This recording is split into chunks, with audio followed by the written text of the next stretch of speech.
Not a fan of the George Michael looking dude? Who's that guy? I always remember that guy, but I couldn't tell you his name. And Paul, he's like, I can't believe you're getting a makeover. You're perfect the way you are. She's like, oh, thank you, Paul.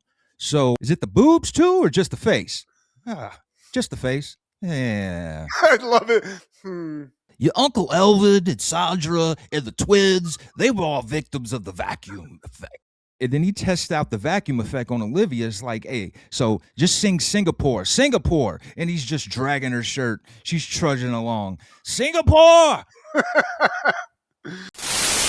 Happened in the 90s. If they remade My Two Dads, who do you think would make a good pairing of the two dads? Well, I'm going to let you go first. I got to think about that real quick. The first thing that came to mind was the guy from Will and Grace, Sean something. Okay. And then David Hyde Pierce. Hell yeah, dude. What about just Kelsey Grammer and David Hyde Pierce playing a homosexual couple that I thought they were when I was young and was watching Frasier, Steve? I totally did too. Why not? Why not? It'd be great. They'd be great dads too. I mean, I'd like to see more of a white trash My Two Dads. So I gotta figure. I don't really know who's in the mix for that right now. Let's say it's a good actor to play white trash. Harrelson? Actually, there we go. I like that. Just have him and McConaughey. They're best friends. That's a good mix. Or you want to go 90s, Steve? I'm just throwing wacky stuff out here. We just do a face-off reunion and have Nick Cage and John Travolta be My Two Dads. That would have to be on HBO, I think. Yeah, it's gonna get dark. That's an interesting question. I can go a lot of ways, though. I like that, Steve. Yeah. I don't need a My Two Dads reunion, though. I had enough. Man, not a Paul Reiser guy? You're not a fan of the George Michael looking dude? Who's that guy? I always remember that guy, but I couldn't tell you his name. Didn't do too much. I'd be quick to call him George Michael looking guy. I'm guessing he's Greg Evigan. I thought he was Kenny Rogers' son. But no. Dude's actually 72. He's still with us? Yeah, not too bad for a 72-year-old. Oh no, this is back in 2008, but still. Okay. That's a long time ago, Steve. 2008's a long time from 26, but yeah. And Paul Reiser just thriving right now. Now he's the age where he can just play like a doctor, just like a wise person instead of being the nerdy husband. Is that what he was in Mad About You? I'm guessing he looks like he plays the nerd in everything. This is Steve G and Matt G with Happened in the 90s, a show where we talk about what happened in the 90s. So get out your toy soldiers and your toy stories, because back in school we used to dream about this every day. Could it really happen, or do dreams fade away? Then we started singing we sing smooth. So we started a group and here we are, kicking it just for you. Oh. Motown Philly's back again. Do a little East Coast. Boys to men going off. Not too long. It's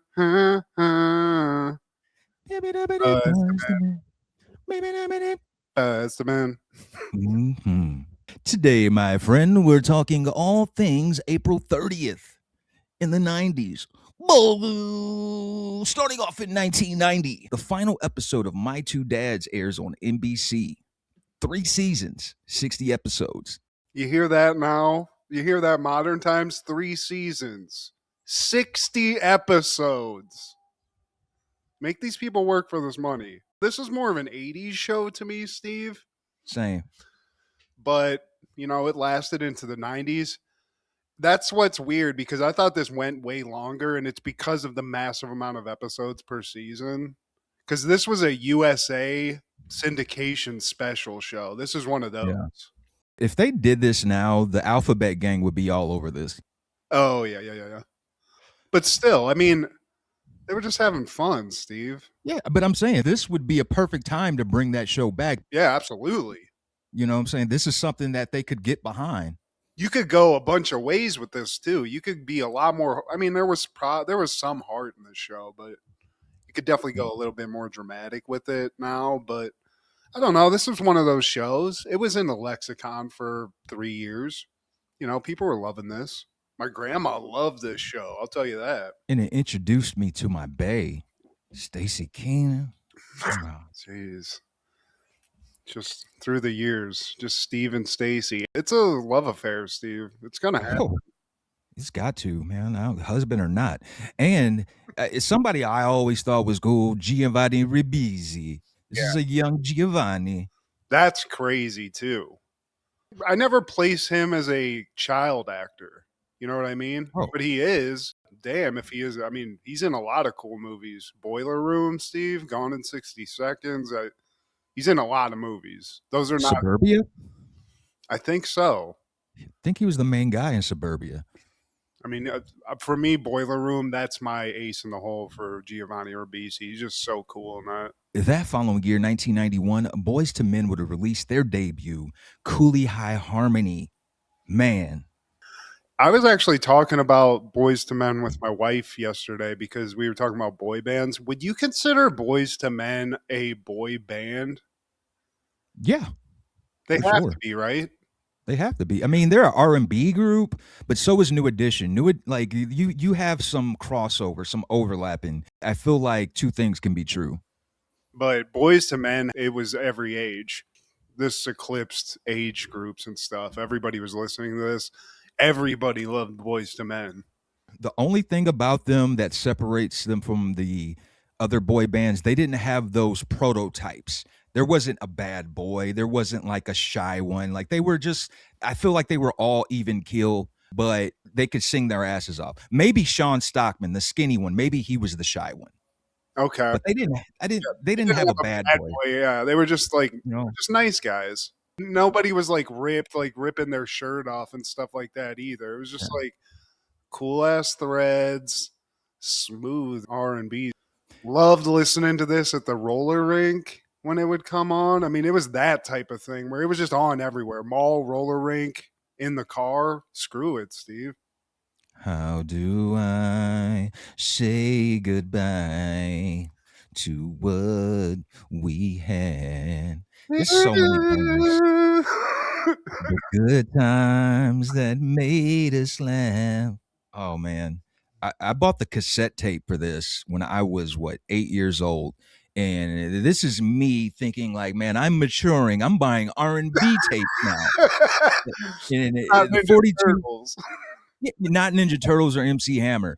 And 42-year-old me, if I could go back to 91 and tell 8-year-old Steve, don't rush this. Enjoy this. Hulk Hogan and Teenage Mutant Ninja Turtles. Yeah, man. Toys, video games, Steve. Don't rush this. Remember it. But you can stay with the Turtles for a little bit. Get some more Hasbro wrestling figures first, and then go into the R&B. And also, there's this song that I always loved from Boys to Men. It's called and that's the chorus. Whoa, whoa. That's the karaoke jam, Steve. Ooh. Whoa. But one thing I do have to bring up that I didn't know about this group until like literally last week is that Michael Bivins produced them. Oh yeah, you know that he discovered them. I didn't know Michael Bivins. I just thought these were just talented dudes. I didn't know Michael Bivins, the Ledge, had anything to do with it. Michael B. Well, they give him a shout out in the chorus: "Boys to Men, ABC, BBD." Oh, okay. Well, there you go. He's in the. I didn't get it. You know what? That's not going to be an excuse. You're white. White, Steve. Or maybe it is an excuse. But that following year, 1992, Cheers is airing season 10, episode 23, Bar War 6. This time, it's for real. The new owner of Gary's Old Tavern lack a sense of humor and respond badly to the Cheers' latest prank. Bring this to modern times. Now, you pranked the wrong guy, Steve. You pranked the wrong Frank Carpaccio. You never know. Yeah, stuck my head in the window. Said cheers rules. You're getting close, Steve. Yeah. It's not big long dick, but it's close. She only date rappers and entertainers and shit like that. Rebecca only date rappers and entertainers like that. Yeah, I don't know how many TV shows at this time had like these recurring like things. Bar Wars, Steve, this was a big thing. This is a recurring thing. We don't get one of the people who was like a famous person in this. We open, Norm and Cliff are outside walking around Boston, and they see this guy. And they're like, I know this guy. It's that newscaster guy. Let's go mess with him. And they start talking to him. And what we realized and what I realized, I was like, I know that guy too. Who is that? Yeah. That's none other than Senator John Kerry, Steve. Yeah. Disappointed in 04. Thank you. Yeah. I was counting on you. Loser. But right now he's on top of the world, Steve. He's Massachusetts senator. He's with Cliff and Norm, two of the most famous dudes on earth. So sorry, we thought you were the newscaster guy, bro. Yeah, keep your autograph. And then when they go downstairs, they're like, oh, you know what? He probably knows the governor. Oh, hold up, wait. John. Yeah, he didn't know the governor anyway. Nobody liked John Kerry, Steve. Yeah, let me down. We come back and Norm, he's talking to Vera on the payphone. But, I mean, he's really not talking to her. He's figured it out. Lay the phone down and I'll periodically check on you. What? That's unbelievable. Wait, say that again, Dink. And he just goes back to the beer. Steve, that's genius. That's crazy. Put that on, note that, married man. Rebecca comes in. She's excited. She won a makeover from Red Book, Steve, the famous ladies magazine. For a full beauty makeover. Fraser's like, I can't believe you need a makeover. You have this certain look. You're so unbelievably beautiful. He's showering her in compliments. Little does he know Lilith has come into the bar and is actually like eavesdropping on him, complimenting another woman that's not her, his wife. So she shows up and Fraser, as he is a smooth gentleman, is like, and notices she's there, is like, not as much as my Lilith, my beautiful Lilith. And that's a fact. You know, call me crazy, but I think she is the most attractive woman on this whole series. Bro, there is a couple movies that somebody posted this on some internet website where she's looking amazing. I never realized it either, to be honest with you, but damn, Lilith. This woman, she is sexy. The Faculty. She played like okay, yep. Yeah, well, she's good in that, but it was like pictures of her in lingerie from some movie. I was like, damn, okay. Google searching after this recording. Yeah, so Fraser's kind of in the doghouse, but now Lilith is basically, she's like, well, if you can look, I can look, and she's just oogling dudes in the bar. So that's cool. They're gonna swing, Steve. So what's this Red Book? Is it a fashion magazine? It's about who they are. Look, you read it? Not read it so much, but I do take the quizzes. Cliff's an avid reader, Steve. He doesn't want to admit it in front of all the bros, but Cliff's reading Red Book or whatever. He's like, I'm an autumn look or what. I forget what he's autumn complexion. That's it. And then news breaks, Steve, in the bar that Gary, the longtime rival in this Bar Wars thing, and the owner of the Old Town Tavern, which is Cheers, I guess, rival bar in Boston. He's selling the business, Steve. It's the end of an era. To a guy named Frank. And immediately Norm's like, so everything, all the bars, like that's null and void, right? Norm, you have a tab over there? Not anymore, Sam. And Sam's like, well, new guy's in town. Got this new owner. Let's start the bar war. We got to keep it going, man. This is a tradition. So let's go give this new guy a little taste of the war. Bring him in. We got to make the first move, just like Gary always did. And Fraser chimes in. He's like, as the famous prankster Santana once said, those who do not learn from history are doomed to repeat it. And Woody's like, yeah, I know all about that. I repeated history 3 times. And by the way, same goes for mathematics. Oh, Woody. He can open a beer, Steve. That's all you need. And apparently, just before we go to the next scene, Gary, this guy, this mythical Gary, I guess he just was the genius. He's the most petty and vicious prankster of all time. So they're still kind of on edge. They've lost so many times. They're dragging their feet, and then we cut back to Rebecca. She's having her makeover, and Paul, he's like, "I can't believe you're getting a makeover. You're perfect the way you are." She's like, "Oh, thank you, Paul. So, is it the boobs too, or just the face?" Ah, just the face. Yeah, I love it. yeah. They come back from the Old Town Tavern, and they threw matchbooks in there. They TP'd the place, and Cliff even stuck his head in the window and yelled, "Cheers rules." Now it's just time to sit back and see what this new guy's got in the chamber. Hey, Steve, I just put my head in the window. I wanted to try to do a Cliff. It's tough. Yeah. You got it, buddy. You're good. No, but they're like, there's no way this guy's on the level of Gary. And they're kind of like laughing a little bit. But then all of a sudden, like a giant explosion happens. So I guess this guy's not, he's not happy, Steve. Hey, Frank don't play. In the next scene, cops, they come in for a statement, and they tell him that a guy named Frank did it. The cop is like, "Whoa, hold up. You're dealing with the guy that's connected." This guy's got a pacemaker? Yeah.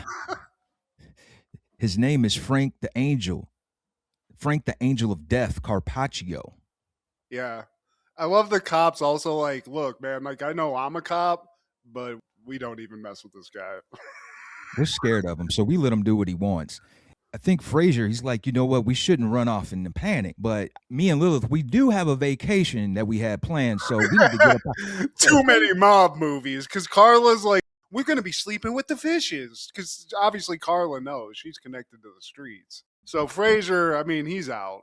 You can't really count on him in the fight. So I think Sam's like, well, we just have to go over there and like beg for our lives. Maybe this Frank guy has a heart. Maybe he's the one thug that has a heart who's also willing to bomb a bar. Sam stops at first. He's like, man, this could be all Gary's work. Yeah, smart, Sam. He's like, that guy is playing 4D chess the whole time anyway. Who's this Frank guy? Telling me you buy a business and all of a sudden you're immediately day one, like in the mix? Something doesn't add up here. So now everyone's like, nice, Sam. Let's go apologize to Frank.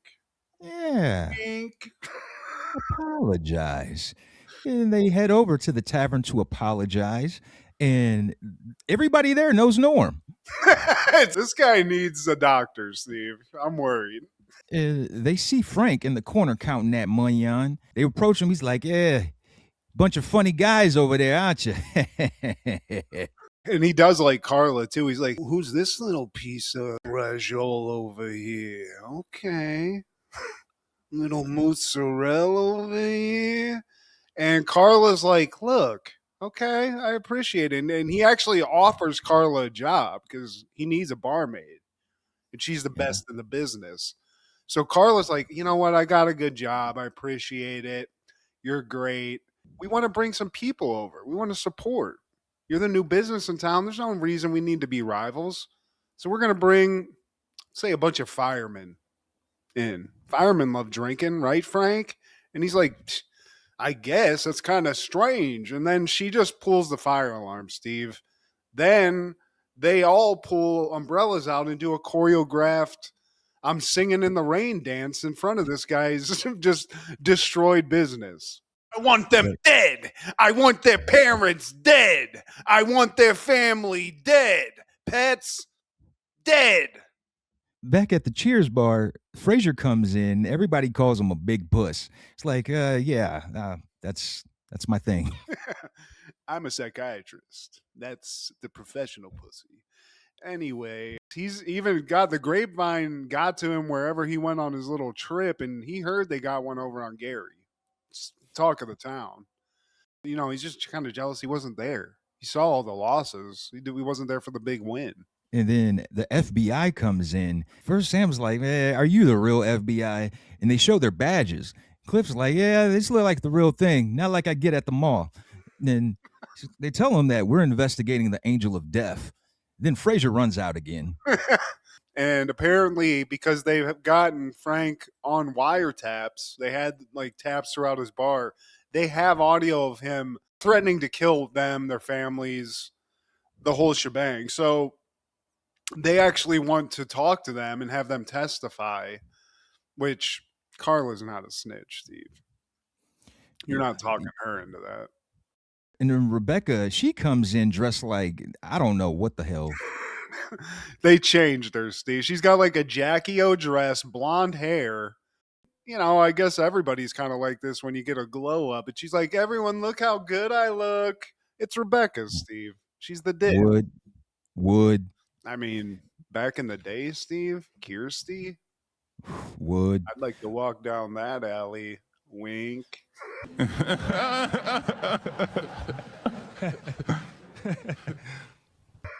But Sam and the gang, they ain't trying to hear that. And even Norm tells her to shut up. But you'll have to relocate until things are clear. That's what the FBI says.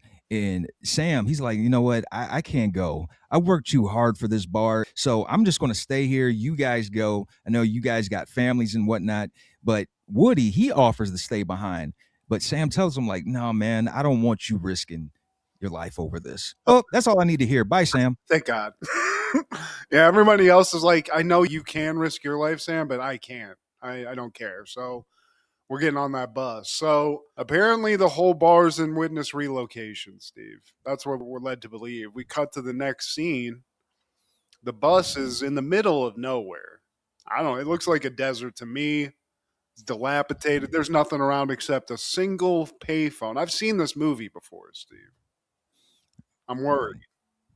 Yeah, and they try to get back on the bus, but it takes off. And they get a phone call from the payphone. Like, I don't even remember this being possible. Like, Sam calls them to the right payphone, and he asks, how you doing? Carla says, terrible, about 200 miles away. Oh, are you cold? Yeah, I'm thinking about hugging on Norm or Cliff. But hey, Carla, you remember last Halloween when you guys tricked me into thinking Gary was dead and that I did it? Oh, yeah. Well, gotcha. Click. I mean, that's cold blooded, Steve. And as for Norm, you might have killed this guy. The DTs are going to be kicking in very quickly, especially while this guy's walking from North Dakota, my friend. I don't know if he's going to make it, but Sam, he's petty. He's just 50 Cent level petty. We cut to his side of the conversation at Cheers. Fraser's there and is like, what? I can't believe you did all that. Like the amount that you had to go through, the people you hired, blowing the door off, all these people in on it. And Sam starts laughing. He's like, I spent a fortune. It's going to cost me a decade to pay it off, but it's worth it, Steve. And I can only wish someday I can be this petty and experience this level of delight. Sounds great.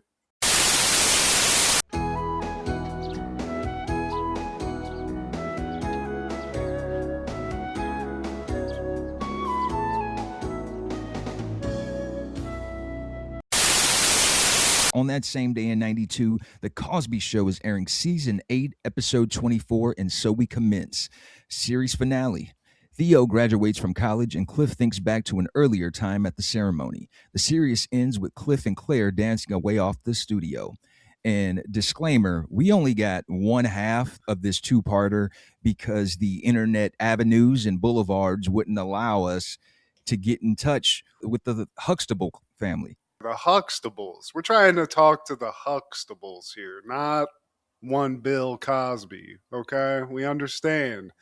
I would have thought some opportunistic streaming service would have taken the Cosby Show. It's freaking fantastic. It's a classic. Yeah, it sucks that there's that thing that we all have to think about, but I still listen to Michael Jackson all the time too, Steve. It is what about Rudy?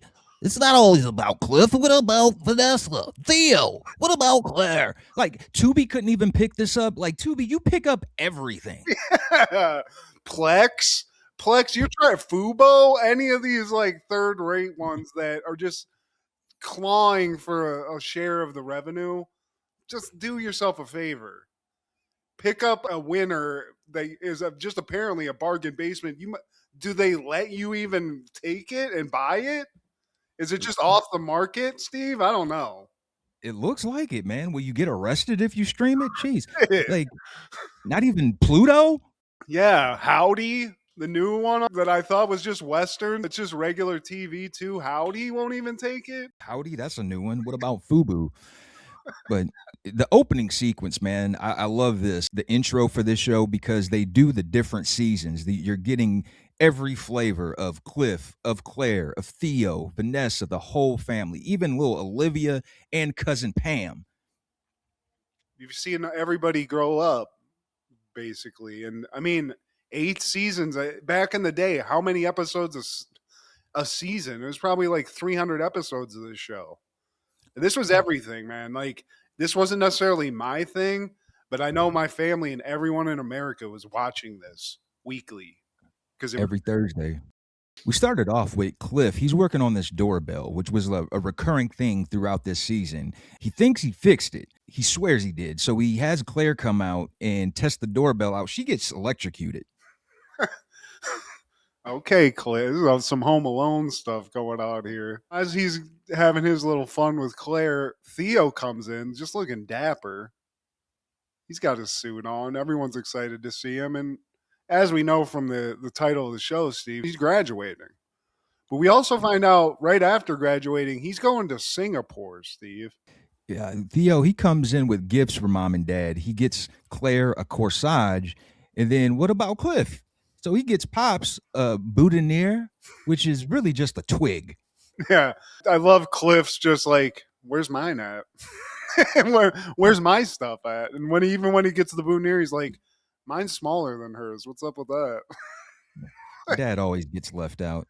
Vanessa, she calls and they tell her, you better get here. Dabness, her old ass boyfriend, she tells him that he's coming along. Can Dabness come too? Well, we don't have extra ticks. Bring him. So Cliff, he wants everybody and their mama to come to this graduation. Yeah. And Theo's like, dude, NYU is strict about this. I got 2 tickets. There's just all this math happening. He only gets 2. Cliff wants 150. He even takes his mom aside and is like, hey, I'm getting kind of worried here because this is going to be like Princeton, where apparently when Cliff's last child graduated from college, he went apeshit, showed his ass, and got everyone kicked out to the point where they had to watch from like a hill on some beach chairs or something like that. Yeah, it's his famous flash and flood method. He flashed 6 ticks and he just flooded everybody in underneath him. Cliff needs more tickets now. He needs 6 more. It's like, dude, you remember Princeton? There are no more ticks. Dad, listen to me, okay? I can't do anything. And I love like the vibe after he like just stands up to his dad, where everyone's just kind of like, it's fucked up. Now we're in Olivia's room. Cliff comes in there and she's just kind of sad that she's leaving. She's supposed to be packing for Singapore and she's working on this drawing that she made for Cliff. It's a map of Singapore and she even drew some little sharks. Yeah. She's drawing him a map to find her, which is adorable. That's so cute. Because she's like, well, I gave you this nice thing. Where's mine? And Cliff's like, I got a gift for you, but I'm kind of hesitant to give it to you because lest we forget about this little weird thing that happens called the vacuum effect, where people say they're going to leave the house, have all the intention to leave the house, but then they get sucked right back into the house, Steve. Your Uncle Elvid and Sandra and the twins, they were all victims of the vacuum effect. And then he tests out the vacuum effect on Olivia. It's like, hey, so just sing Singapore, Singapore. And he's just dragging her shirt. She's trudging along. Singapore! And then we cut to the living room, and Theo's on the phone. He's doing everything he can to find these tickets, Steve. He's calling people who have had a loss in the family. Whatever he can do, he's like, wait, you got some tickets? Cool. Let me get those. Oh, you failed this course and you ain't gonna make it? All right. Yeah, so you're not graduating. Sorry Yeah. Thank you, but I'm sorry about that. Oh, you dropped out? Oh, yeah. Come up off them ticks. Theo, he's just scamming. And then Kenny, Bud, as they call him, Rudy's little homie, he rings the doorbell and gets zapped. And he's dressed to impress. He has a gift for Theo. And apparently he got him some pairs of socks. It's supposed to be a 6-pack, but Bud, he's actually wearing one of the pairs. -1. But he brought it, and he's like, yeah, I mean, your dad said I could come to the graduation. Theo's like, okay. Damn it. And so Cliff walks in, and Theo's like, why are you asking everyone in the tri-state area to come to this graduation? There's too many people. There's not enough tickets. If there's not enough, then uninvite them. But the boy gave me tube socks. Well, then give him a ticket. And Cliff also explains, he's like, listen, Theo, listen. If somebody asks me for a ticket, they're gonna get a ticket. Oh. Bleach chairs or not. So we cut to the bedroom, and Cliff's now on the search for a little gift for Olivia. He said he had one. Clearly he doesn't. Claire walks in and is like, what are you doing? He's like, oh, I'm looking for a gift for Olivia. And he picks up a pen light. Kids are dumb, Steve. You can probably give them anything. But Claire's like, oh, that's the gift, Cliff? The pen light you got from Ace Hardware? Come on. It symbolizes the world of magic for a child. Well, what does that have to do with you? See, imagination is more important than knowledge. Einstein said that shit. Winnie and Nelson, the twins, they come in. They're here for Uncle Theo's graduation. They ask about the gown on the bed, and Claire tells them, like, this is what Theo's going to wear. Why is he wearing a dress? They're at that stage where everything is a why. Why? It takes 5, Steve.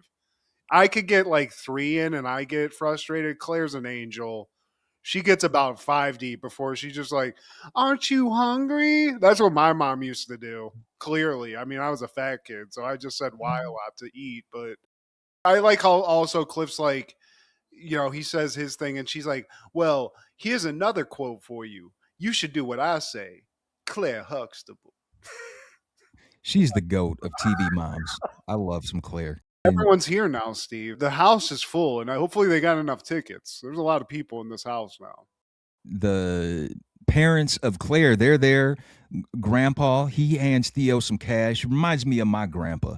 Man, God bless his soul, man. You know, he never did letters or cards, just wads. It's like, Yeah. here you go, man. You didn't tell me about your graduation, man. That broke my heart, man. And then he gave me like $300. Like, yeah, man, I'm sorry. I didn't want to. I'll tell you whatever you want, Gramps. Yeah, I didn't want to go. My grandma forced me to go. So, like, You had not that many. you had Yeah. high school. You had No, not high school. Everybody came for high school, but for Bowling Green, I was like, man, I'm over this, man. I just want to get just mail me my shit. I'm sick of seeing y'all. But my grandma, she was like, man, but what about your brother? What about your little cousins? What about your grandparents, your great grandparents? They need to see this. And I was like, you know what? Right. That's But what it so is for, though, for real. The person getting it, yeah, like, I don't want to be out here in this hot ass dress thing, but yeah, yeah. of course, everyone's so proud of you, and which is reiterated in this show. That's why Cliff's trying to get all these tickets, basically, because I mean, their seed is graduating from NYU. You're pretty happy about how that stuff turns out. Yeah, so everyone's showing up. Claire's mom and dad are there. Dabness and Vanessa show up. They're just friends, Steve. They're just friends. Yeah. Like a 20-year age difference.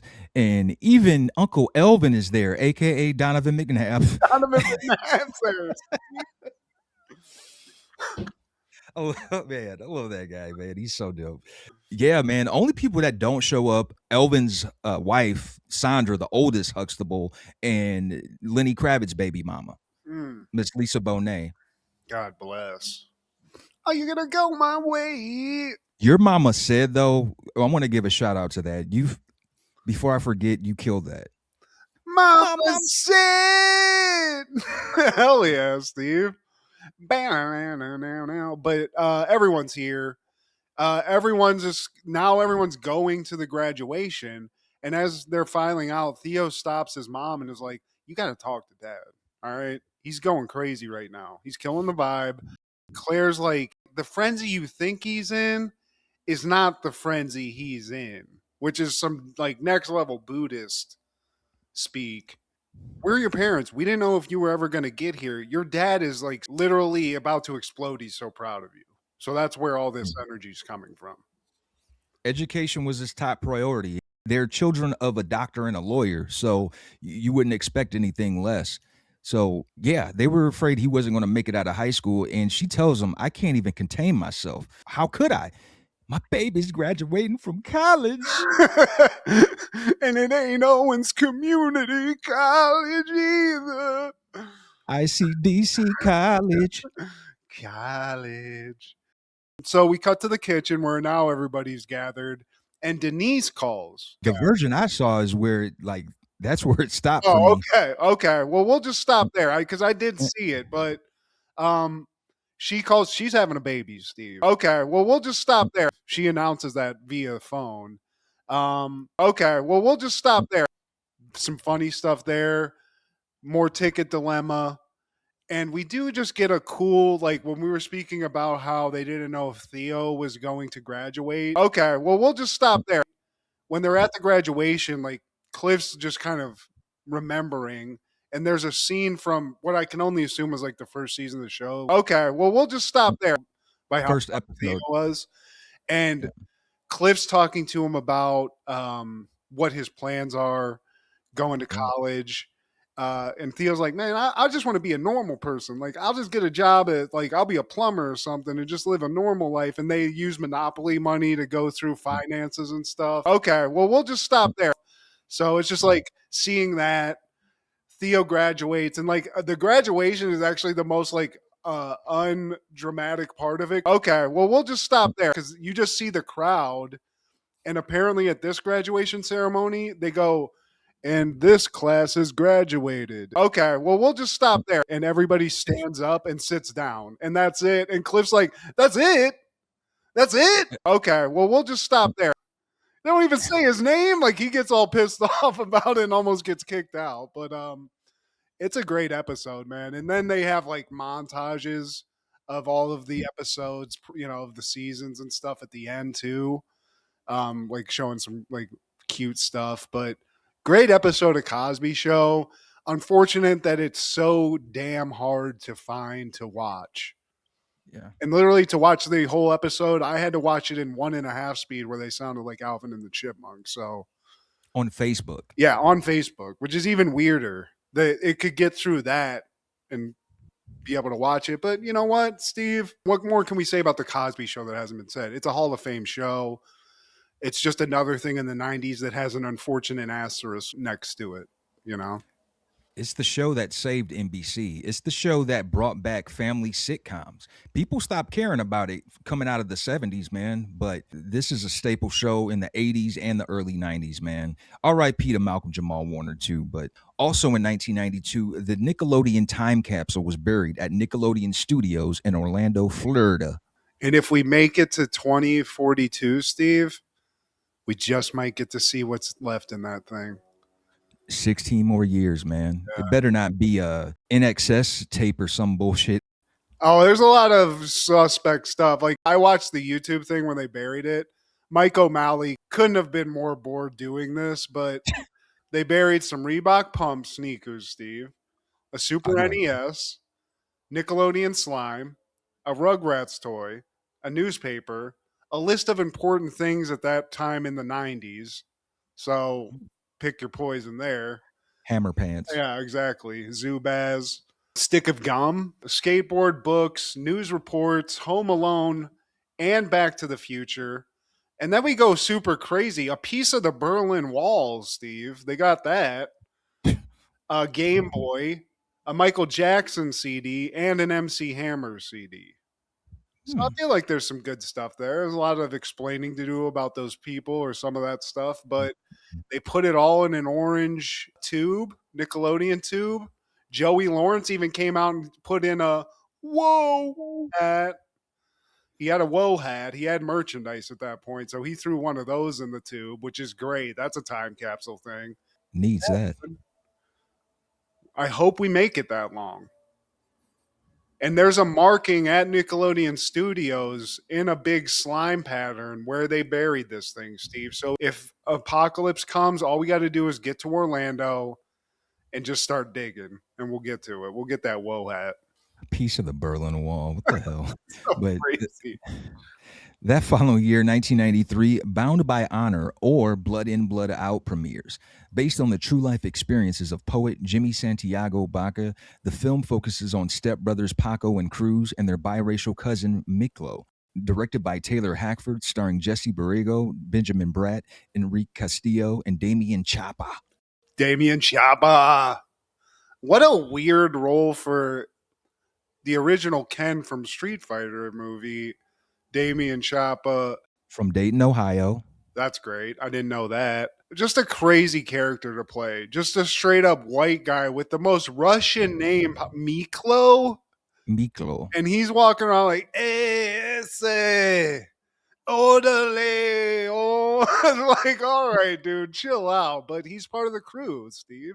This is the blues of a mixed child, though. You know, a lot of times they kind of feel like they don't fit in. They don't know which side, you know, one side might not claim them. The other side might not claim them. They're just kind of stuck in the middle. But even for a 3-hour movie, I'm going to watch this again in my life. Probably not soon, but this is one of those 3-hour movies that I actually enjoy. I'd watch this again before I watch Titanic ever again, man. It's very dramatic, man. It has its share of violence.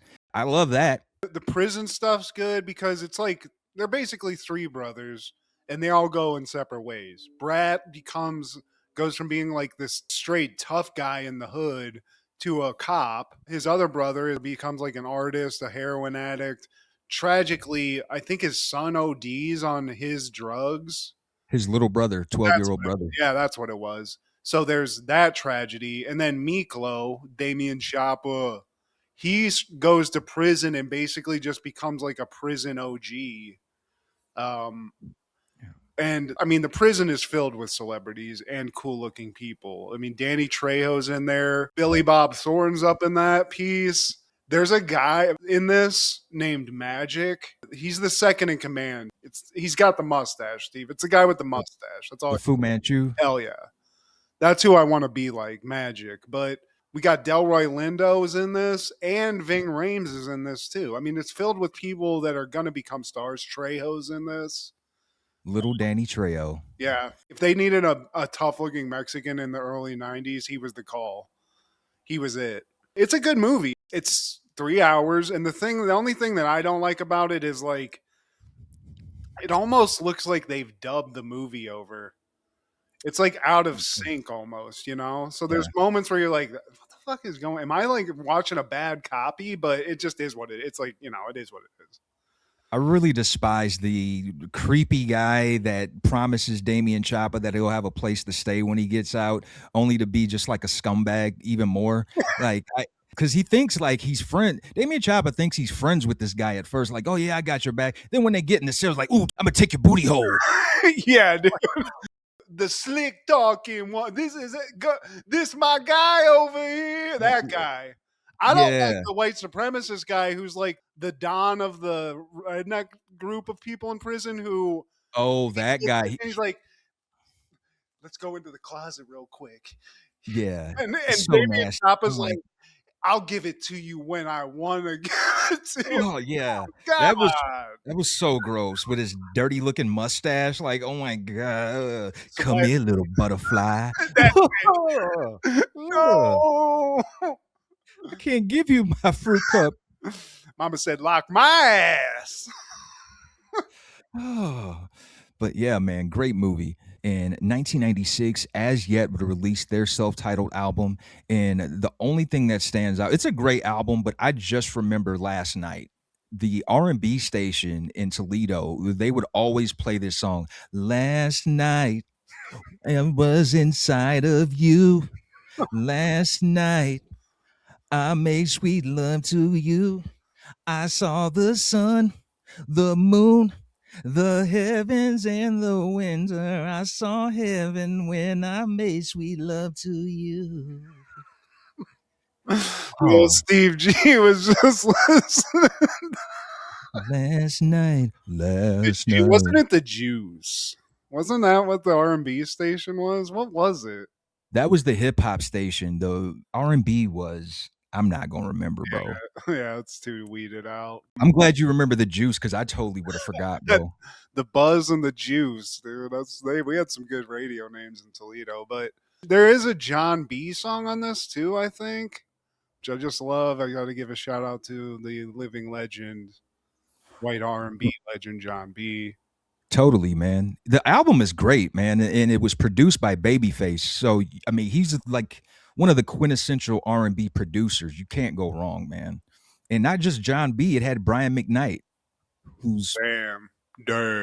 This would be on like the any radio version of that Tim Meadows thing skit, The Quiet Storm. last night. But yeah, man. Shout out to As Yet. And on that same day in 96, Dave Matthews Band would release the album Crash.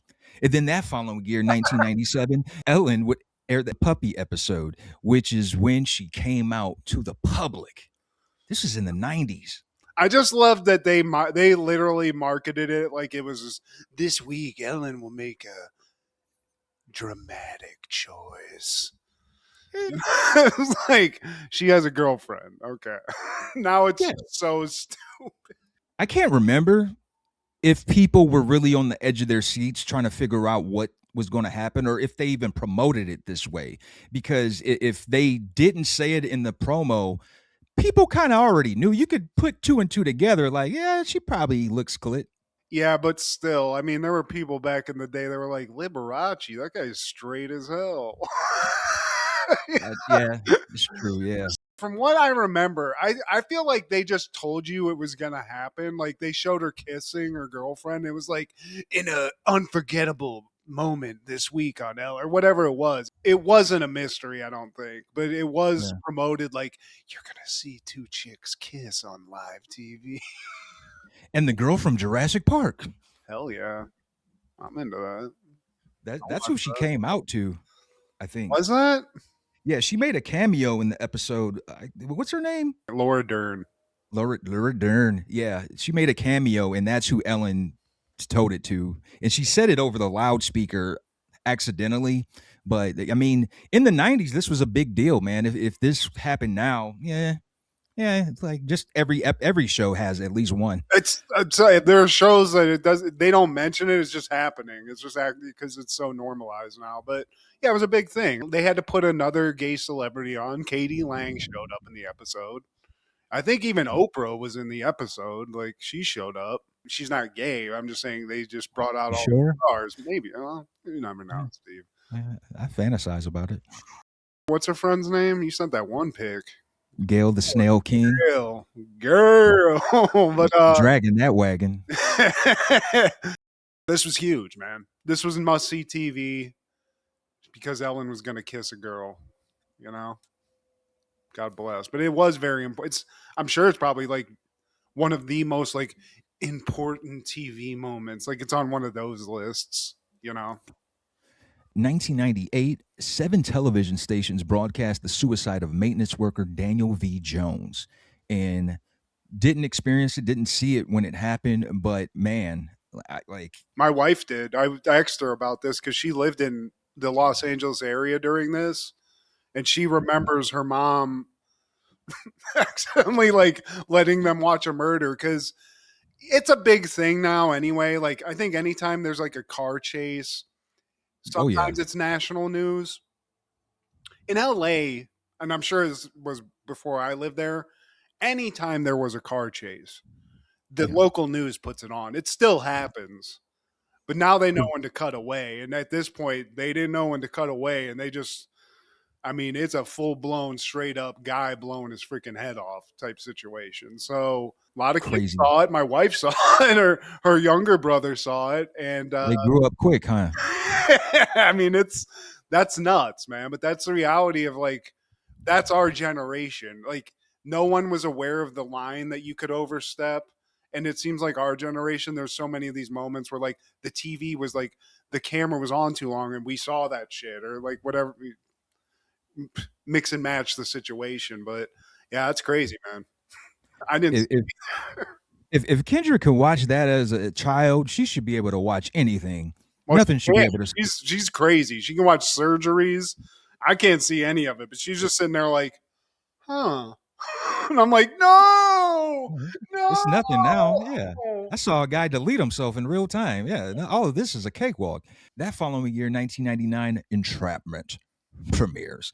Insurance investigator Virginia Baker deems that the thief, Robert McDougal, has robbed a Rembrandt painting. To retrieve the painting, she poses as an art thief, cooperating with him in criminal acts. Directed by John Emile, starring Sean Connery, Catherine Zeta-Jones, Will Patton, Maury Chaykin, and Ving Rhames. She walks amongst lasers.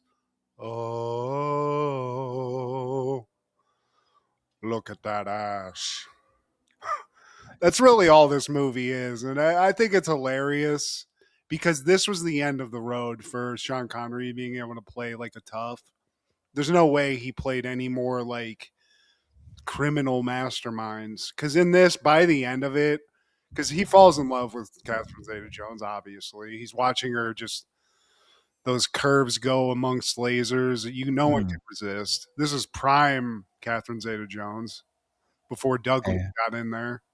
Ass. Yeah. Titty. Oh. Want to eat it? Tell me more. Tell me more, young man. You're the man now, dog. Ooh. Yeah. You got that. Okay. But it's a passable crime movie. And Sean Connery's always he's great. I mean, he's a freaking legend. But this is just like too late in the game. He looks a little too feeble to be handling that action. Well, Viagra's out at this point. Give me a blue pill in 15 minutes. While I clap those cheeks.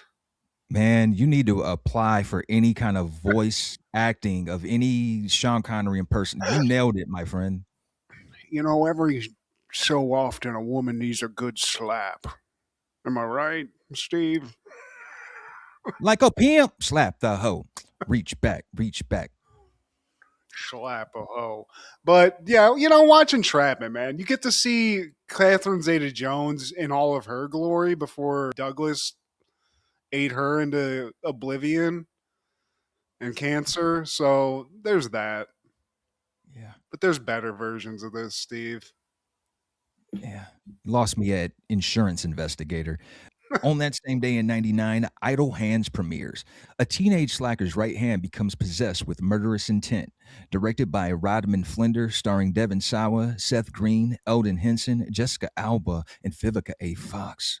The ladies in this, young Matt, when this came out, this was everything, Steve. This movie's way better than it has any business being, I think. It's a fun movie.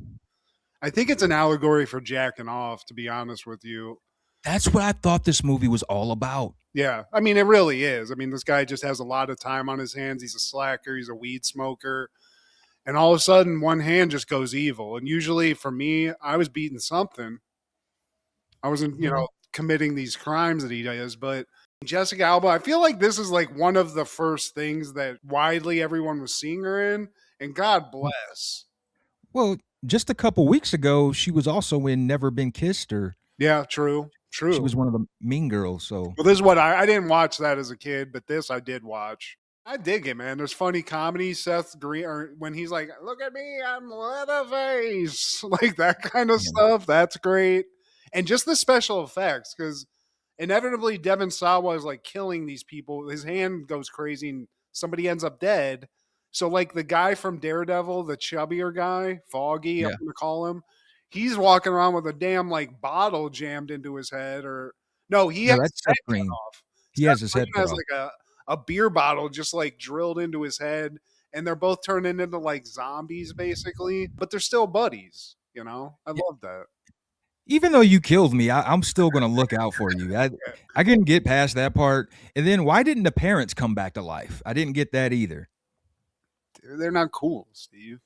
And neither were the cops. But one thing I always took away from this movie that I never did in college, but it was just in the back of my head if we needed it. having an inhaler that's actually a weed smoking device. It's a fantastic idea, Steve. You know, you're like, I have asthma, but you open it up and just. It's nice. There was some kind of apparatus we used at y'all's crib. It wasn't an inhaler, but it was like a tube or something, right? Oh yeah, the steamroller. That was like a architect tube.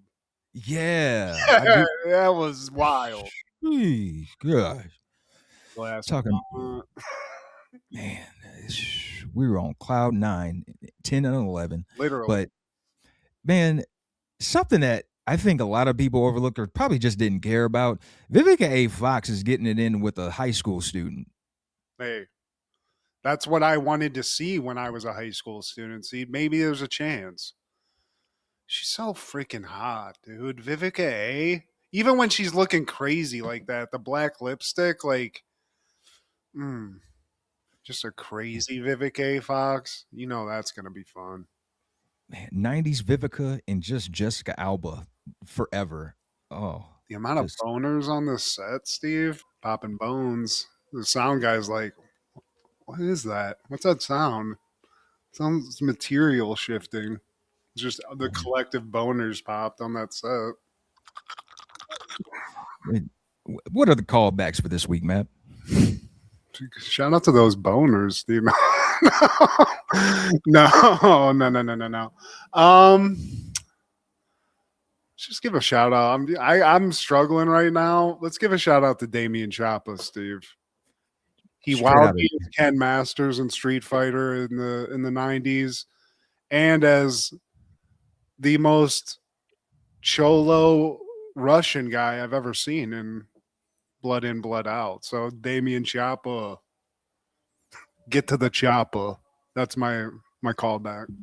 OH, man. And I want to give a shout out to you streaming services. We need the Cosby Show available at any cost, man. Pluto, you take up everything. Tubi, you take anything. Like, you guys are like the buzzards of streaming. Like, why can't you pick this up?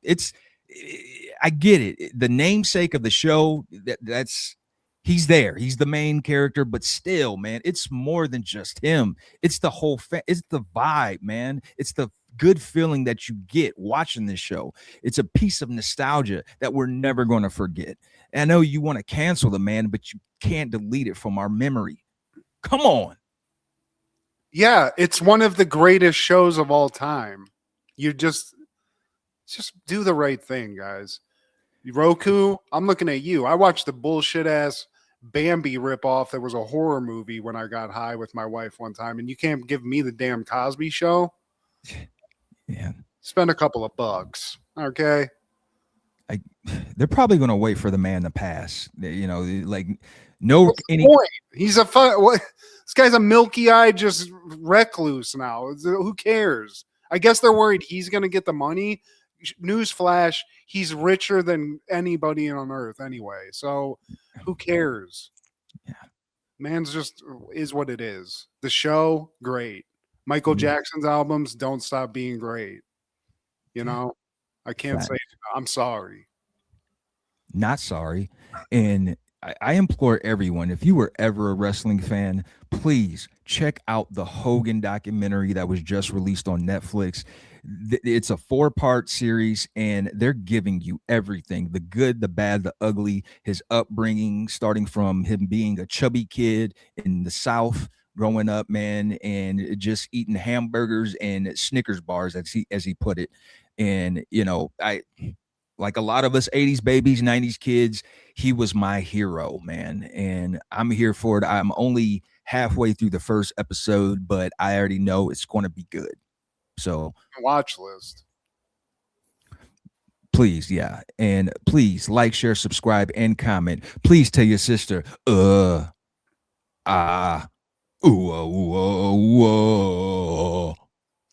Check out Food Show Fanatics as well as Crushgasm every Wednesday with Kendra G, our guy Clark the Shark on Podcastle, Wrestling with Ron Zilla on TikTok, brother. This is Steve G and Mad G with Happened in the 90s. Matt was the fat kid, Steve was the flat kid. Life wasn't always great, but you know what was? The 90s. Happened in the 90s. Yeah! God damn!